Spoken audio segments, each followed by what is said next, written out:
Olá meus amigos, bem-vindos ao Ruído à Solta e hoje para falar de uma coisa que eu gosto muito, que é de comparações entre eras de desporto. Eu gosto muito de desporto, para além de gostar imenso de música, para além de gostar imenso de cinema, para além de gostar imenso de videojogos, gosto de tudo e mais alguma coisa, evidentemente. Você é doido? Mas hoje vamos falar de desporto, mas não de desporto em particular, e sim de comparações entre eras.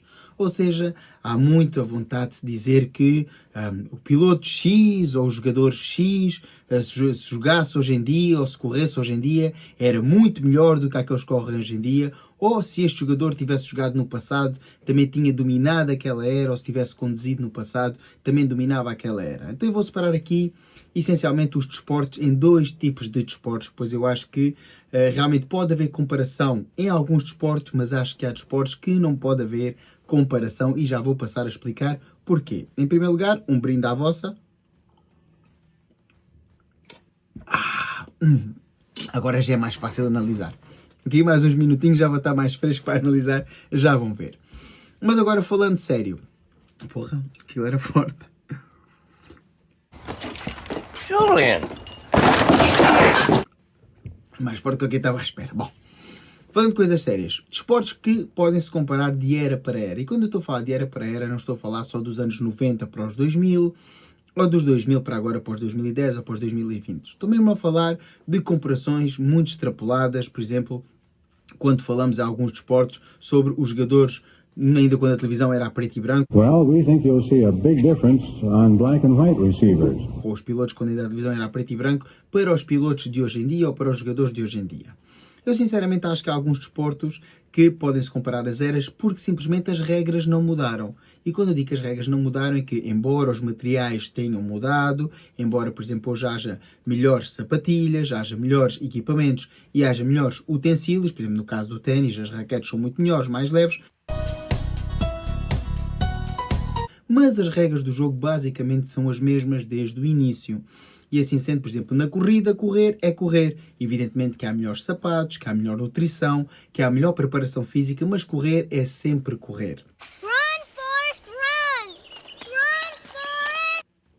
Para além disso, desportos como nos Jogos Olímpicos, como a natação, como a ginástica, evidentemente que a preparação física hoje em dia é feita muito melhor, é muito mais trabalhado toda a parte emocional, o atleta é preparado desde uma idade muito jovem e aqueles grandes prodígios de antigamente, como por exemplo toda a gente sabe quem foi a Nadia Comaneci, hoje em dia provavelmente seria uma excelente ginasta, ou se pensarmos então num tenista do passado, como foi por exemplo o Pete Sampras, se pudéssemos pôr um Pete Sampras novinho hoje em dia, no ténis atual, evidentemente que acompanharia rapidamente todo o processo evolutivo, porque sempre foi um grande profissional. O mesmo no golfe, por exemplo, se pegássemos um Tiger Woods de antigamente, não neste bêbado agora que gosta de conduzir, aí à grande e à francesa.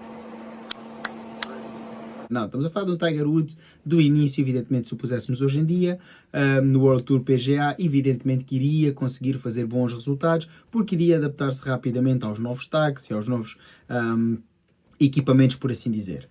Ou seja, eu acho que nesses desportos realmente a gente pode comparar épocas, da mesma forma que, por exemplo, quem pedala em cima de uma bicicleta, as bicicletas hoje em dia têm muito mais tecnologia, é um facto, mas eu acho que era perfeitamente possível adaptar um ciclista do passado hoje em dia, ou seja, se um Eddy Merckx da vida ou um Miguel Indurain viessem pedalar nos dias de hoje, e evidentemente que era possível que se adaptariam ao ritmo, evidente porque também há uma grande carga nutricional hoje em dia, mas lá está, isto é algo que se pode perfeitamente adaptar um ser humano, não estamos a falar aqui de grandes diferenças. Agora, há outros desportos onde as regras mudaram, e os três desportos que vamos aqui avaliar hoje rapidamente, também quero fazer um vídeo aqui de 1 hora, estamos a falar de três desportos que acho que é onde há as maiores comparações.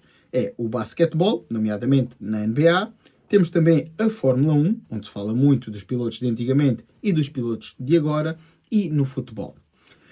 Vamos começar então pela NBA. Porque é que eu acho que é muito complicado estarmos a ir a buscar as grandes vedetas do passado? Estou mesmo a falar do passado, estamos a falar de um Will Chamberlain, por exemplo, nos primórdios, para, por exemplo, comparar com o LeBron James, ou dizer que um LeBron James fosse ao passado, rebentava com aqueles coxos todos, como a malta gosta de chamar, dos 50 e dos 60, que até jogavam a bola à padeira. com um LeBron de agora. Em primeiro lugar, as regras de hoje em dia nada tem a ver com as regras do passado. Para muitos de vocês, se calhar, não sabem, ou é uma surpresa, a linha de 3 pontos, por exemplo, antigamente não existia. Ou seja, a começar logo por aí, as regras do jogo mudaram. E evidentemente que há muitas leis que hoje em dia protegem os jogadores em certas áreas circunstritas debaixo do cesto, como as especificações de tempo que podem estar, a regra dos passos, antigamente era mais seguida, hoje em dia vemos jogadas na NBA que os jogadores dão 4, 5, 6, 7, 8, 9, 10, 11 passos e os árbitros não marcam travelling. Ou seja, acaba por ser muito complicado. Quando olhamos para a NBA dos anos 50 e 60, essas coisas eram muito mais levadas a peito, muito mais levadas à risca, e assim sendo, acho muito complicado se imediatamente pegarmos num basquetebolista do presente e o metemos no passado, que ele consiga render da mesma forma, até porque a NBA era muito mais física e as faltas não eram marcadas. A gente vê as faltas hoje em dia que são marcadas a alguns jogadores da NBA e pensamos como é que é possível estarem a marcar esta falta, mal tocou. Para quem viu a NBA nos anos 90 e nos anos 2000, as faltas eram muito mais rípidas e muitas vezes os árbitros até nem marcavam, deixavam ver esses contactos. Hoje em dia, qualquer toquezinho é falta. Por isso eu acho muito complicado um LeBron James desta vida ou um Stephen Curry. Stephen Curry então era impossível, uma vez que não havia linha de 3 pontos, não tinha grande vantagem evolutiva, ser um grande lançador de exterior para ir jogar no passado. Da mesma forma que antigamente o basquetebol era mais um jogo de equipa e hoje é um jogo muito feito ou construído à volta de uma super estrela numa só equipa. Para quem olha para os grandes Boston Celtics de antigamente, vê que era um conjunto de bons jogadores que formavam ali um grande núcleo duro. Hoje em dia há muitas equipas que são montadas à volta de uma grande estrela, evidentemente com outros bons jogadores, mas há uma grande estrela onde realmente tudo é montado a pensar em aprimorar o jogo ofensivo consoante a forma como essa estrela joga. Numas equipas é mais com o jogo exterior, numas equipas é mais a pensar no jogo interior com o posto, noutras equipas é a pensar mais com o jogo intermédio ou com as entradas para o cesto, dependendo das características dos seus jogadores. Evidentemente, nestes 3 desportos que eu vou analisar, existe aqui uma figura especial, que para mim é a figura do desportista intermédio, que é o desportista que jogou exatamente, ou mais ou menos, a meio das duas eras. Eu acho que é muito mais fácil um Michael Jordan, um Kobe Bryant ou o Magic Johnson. E essas figuras evidentemente estabelecem-se no basquetebol profissional numa fase intermédia em que, embora já houvesse, por exemplo, a linha dos 3 pontos como lei, ou seja, marcada no terreno e contando como os 3 pontos, vem de uma era em que o basquetebol era muito físico, em que as defesas eram muito ríspidas e acho que eles perfeitamente podiam se ter adaptado a uma fase anterior, sem a linha de 3 pontos, até porque para quem conhece, e essas são claramente as 3 maiores figuras da transição dos anos 80 para os anos 2000, acho que é incomparável a qualidade destes 3 jogadores com outros bons jogadores que apareceram, como anteriormente Larry Bird ou posteriormente, por exemplo, Allen Iverson. Acho que existem claramente estes 3 jogadores e acho que estes 3 jogadores foram 3 dos grandes pináculos do basquetebol desta era de transição. E assim sendo, eu acho que um Magic Johnson, um Michael Jordan, um Kobe Bryant podiam perfeitamente jogar sem linha de 3 pontos, onde a sua grande vantagem em termos de jogo era a entrada para o cesto, era a sua capacidade de tiro intermédio. Jordan, here's Michael at the foul line, a shot on Elo, good! Coverage by Landry, Ariza drop down, Kobe!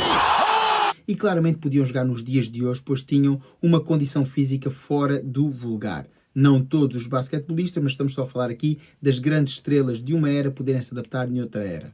Eu acho que realmente aqui estes jogadores intermédios têm essa mesma capacidade, porque o jogo não mudou muito dessa sua era em que eles jogavam para a anterior, ou seja, comparativamente com a era anterior, por exemplo, não havia linha de 3 pontos, mas o basquetebol era muito físico, e hoje em dia, por exemplo, há linha de 3 pontos, mas estes são os jogadores que fisicamente estavam muito acima dos seus colegas de profissão nessas mesmas eras que jogaram. Basta para quem não viu ou quem não viveu esse tempo, que veja a capacidade física de Kobe Bryant, Michael Jordan ou Magic Johnson de fazer quilómetros e quilómetros num jogo, subir e descer, jogar os 48 minutos, ir aos playoffs, jogar com febre, jogar doentes, jogar lesionados e renderem sempre ao mais alto nível ou quase sempre ao mais alto nível. Por isso, na minha opinião, um jogador da era moderna como o LeBron James, que tem sido rei já há mais de 20 temporadas, dificilmente se conseguiria adaptar a uma era muito, muito antiga, tal e qual como um Will Chamberlain jamais se conseguiria, ou um Bill Russell, que ganhou 11 anéis, jamais se conseguiria adaptar à era moderna. Agora, estes jogadores no meio de transição, estes sim podiam se adaptar e reinar em qualquer uma das eras, seja na mais antiga, seja na moderna, independentemente depois de quem é que vocês acham que é melhor, se é o Kobe Bryant, se é o Michael Jordan, se é o Magic Johnson.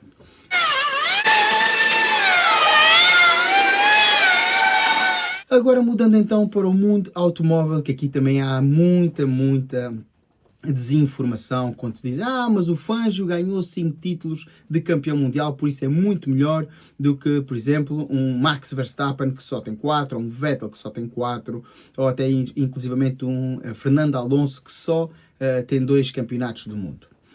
Eu acho que é impossível de comparar pilotos como o Fangio, ou até mais tarde pilotos como o Lauda, como o Hunt, e até posso ir mais longe, podemos ir um pouco mais para a frente com Senna ou Prost, ou Nigel Mansell. Esses pilotos todos que eu referi, estamos a falar, são os grandes pináculos do automobilismo do antigamente. Estamos a falar então de um Senna, de um Prost, de um Romain Fangio, de um Niki Lauda, de um James Hunt, podemos aqui falar outros evidentemente, mas pegando nesse bloco, essas pessoas conduziam carros onde praticamente aquilo era uma lata de sardinhas com um volante, uns pedais e um grande motor. O objetivo era que o carro atingisse cada vez mais velocidade, cada vez mais capacidade de fazer as curvas a maior velocidade, e esse era o grande objetivo da Fórmula 1. A velocidade máxima, o maior tempo durante uma volta para conseguir chegar na frente das corridas. Esperar que os motores não arrebentassem, para quando estamos a falar de épocas mesmo antigas, ou então depois aqui já na transição dos 80 para os 90, que fosse a caixa de velocidades que aguentasse, ou as suspensões.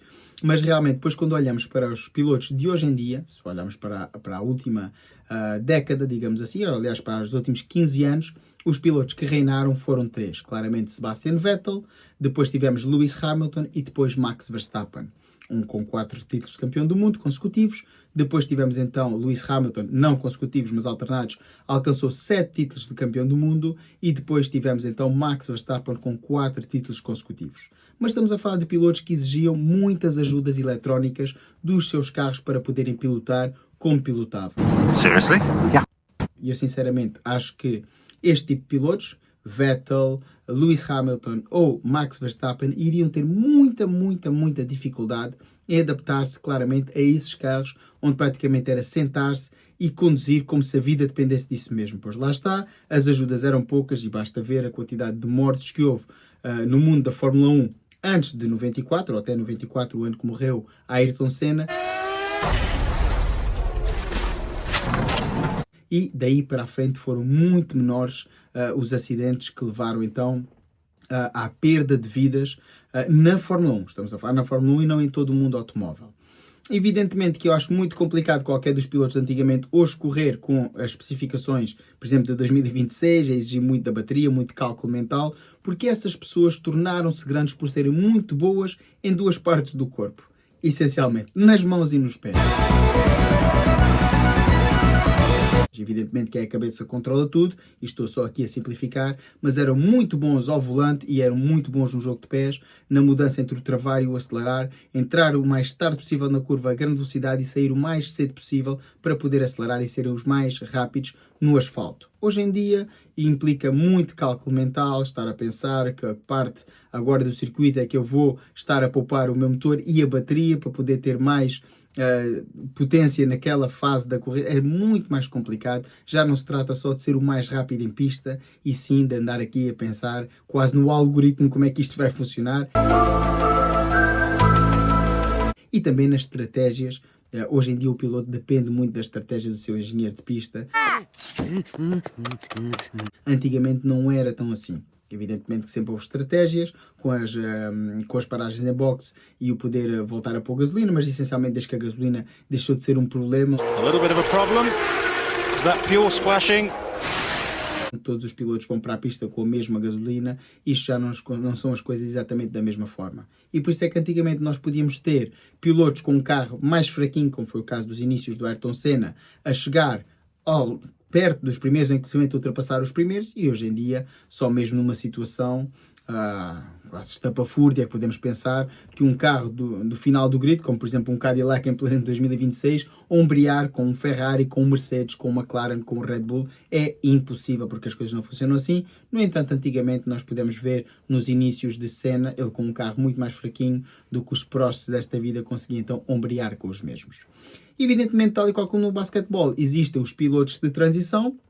E eu acho que essencialmente aqui há dois pilotos de transição que eu acho que são os pilotos que se podiam ter adaptado muito bem à era anterior, ou seja, se eu acho que Ayrton Senna poderia ter corrido muito bem nos anos 80, sim, mas hoje em dia acho que a mecânica dos carros não permitiria que Ayrton Senna se adaptasse tanto à mecânica dos carros, porque Ayrton Senna era um coração puro, era um as do volante, mas era velocidade extrema e não tanto calculismo.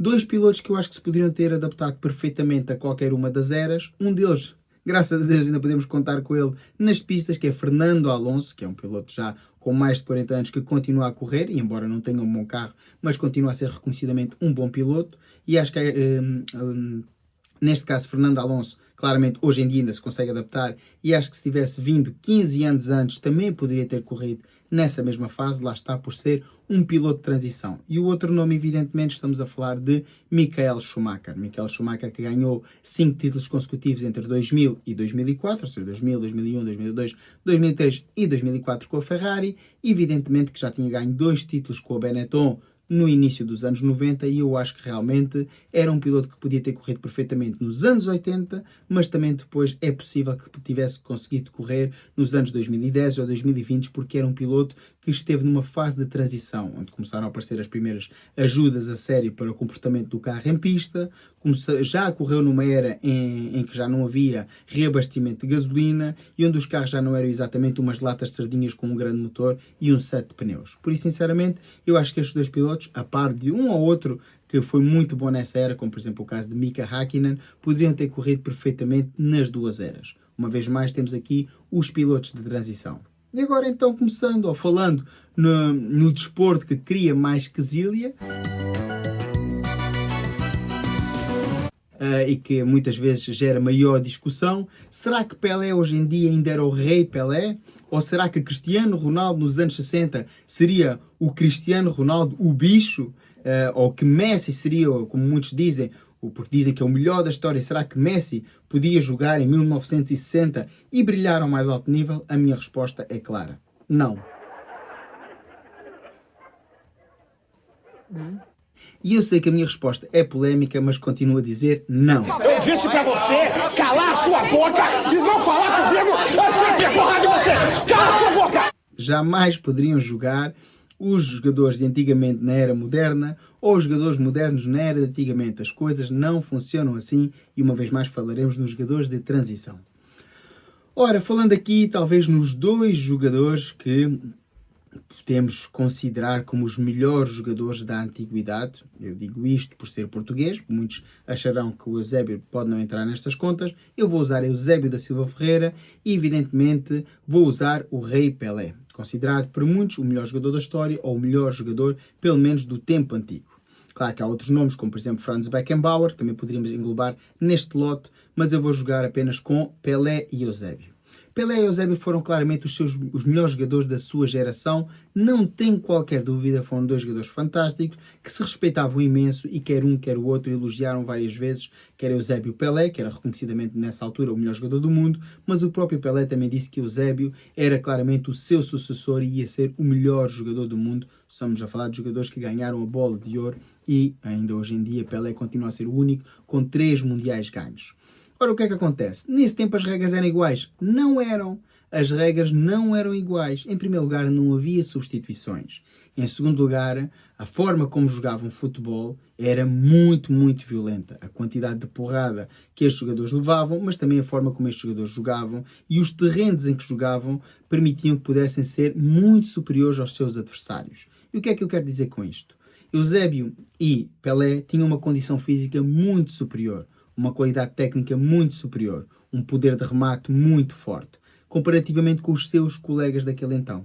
Hoje em dia vamos pôr um Eusébio a jogar com as suas características, evidentemente é isso que estamos a falar, imediatamente comparar dentro das épocas. Vamos pôr um Pelé ou um Eusébio a jogar nos tempos modernos. Assim que metesse uma bola em profundidade típica de ser ganha por Eusébio na velocidade e na força, hoje em dia os centrais, muitos dos centrais modernos, são altos, são rápidos e são fortes. Basta pensar nos últimos tempos, tivemos centrais como Virgil van Dijk, ou Sérgio Ramos, ou Vidic, ou Ferdinand, ou hoje em dia temos vários, ou Nesta, Puyol, tivemos grandes centrais fortes e rápidos, que hoje em dia facilmente ganhariam Eusébio em corrida. E se acham que eu estou a dizer aqui uma coisa muito estapafúrdia, basta irem ver os registros de velocidade de pico destes jogadores, porque estas coisas hoje em dia, embora naquela altura não se medisse, existem filmagens e consegue-se medir que os jogadores hoje em dia são muito mais rápidos do que eram nos anos 60 e nos anos 70. Hoje um Nuno Mendes da vida, facilmente em velocidade, roubava uma bola ao Eusébio, roubava uma bola ao Pelé, porque lá está, aquele que era a grande vantagem de Eusébio ou de Pelé, na velocidade, conseguirem ganhar aos seus colegas. Hoje em dia essa velocidade não existe porque os jogadores são muito mais físicos do ponto de vista da velocidade e da aceleração. Também evidentemente que hoje em dia tem uma nutrição diferente. Outra das coisas que é mais evidente, Pelé e Eusébio viviam numa altura em que o futebol não era profissionalizado, em que os jogadores fumavam, em que os jogadores bebiam, em que os jogadores saíam de festa, em que os jogadores tinham grandes noitadas. A maioria dos jogadores de futebol bebiam, fumavam, amavam as noitadas. Mas havia 2 ou 3 jogadores que se sobressaíam dos restos porque tinham condições físicas muito acima da média.